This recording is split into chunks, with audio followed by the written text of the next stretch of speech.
No, it's not a Rolls Royce. It's a Mark V. It's a 1978. It's the last of the big ones. It's a miserable, drizzly, blustery day.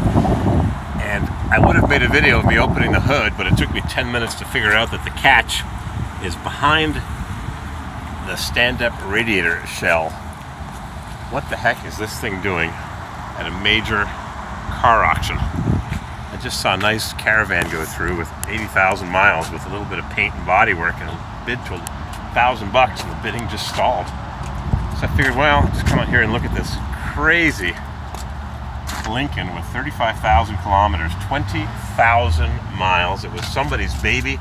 It's had a nice paint job. There's a touch traced, a tiny bit of rust, and a little bit of cracking in the tires. Can you see that?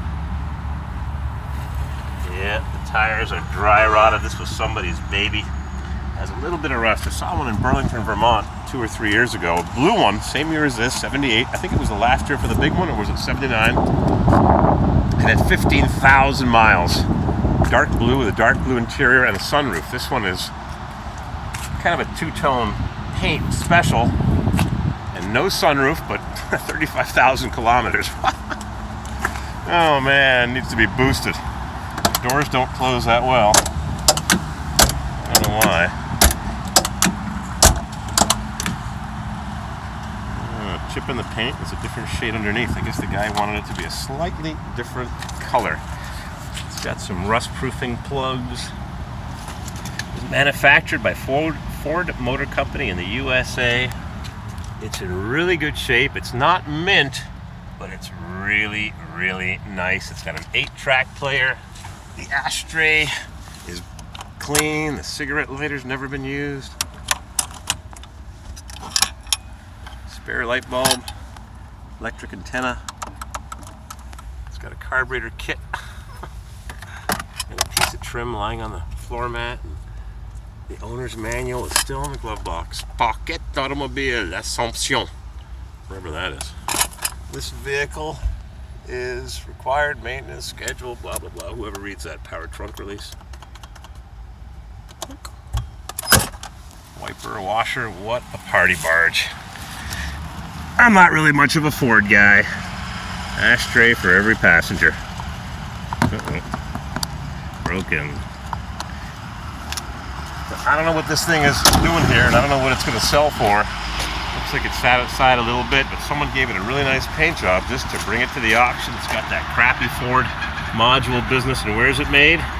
China. Maybe it's in better shape than the ones that were made in the USA when I used to fix these 25 years ago. It's got an AC Delco air conditioning system. It says Motorcraft. Don't believe what you read. It's AC Delco A6. It's got the Saginaw power steering pump and hydro boost, just like you'd expect to see on a Cadillac or a diesel truck. And it's been remanufactured, and the valve covers have been painted nice bright blue with rubber gaskets. I don't know what this thing is here. A silencer? That used to be where the cold air induction came in. Ford never had pretty air cleaners. They were always industrial looking, welded together or crimped together. I don't think this is a 460. I think it's a 351 M400. I think. How do you tell the difference? It's got the stupid EGR underneath the carburetor. Boy, I had trouble with those a million years ago. General Motors air conditioning system. Very interesting. What else could I tell you about this thing? I wish I knew what size the motor was.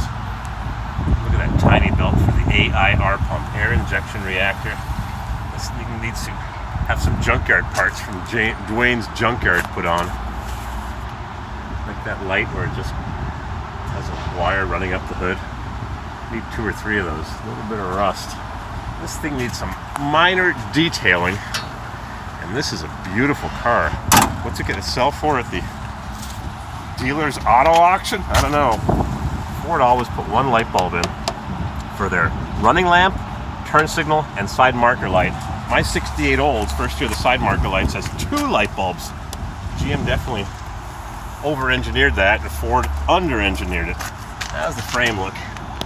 I'm letting the camera do the walking. I'll put the light on for a second. Let's see what it looks like underneath. Just because it's got low mileage doesn't mean it's rust-free. Probably got single exhaust, even though Ford did put 2 catalytic converters on it. GM only used 1, starting in 1975. For years and years and years. Yeah, lots of age cracks under the chicken fat. Turn that light off, it kills the battery. It's an interesting car. Very interesting. There's the man who owned it, CC, or that's the guy who painted it. Looks pretty good underneath. Nice and undercoated with single exhaust and tires that look like brand new, but they're age cracked to death. So that's the story of the Lincoln. There's a 6.3 Mercedes AMG 2-door hardtop convertible. Going through, there's a Tesla. I'm gonna go look at those. Read it and weep. I don't know if I'm gonna bid on that baby. Need 2 parking spots to store it. Then I've got only big full-size cars anyways. I haven't bought a Ford lately. Maybe it's my day.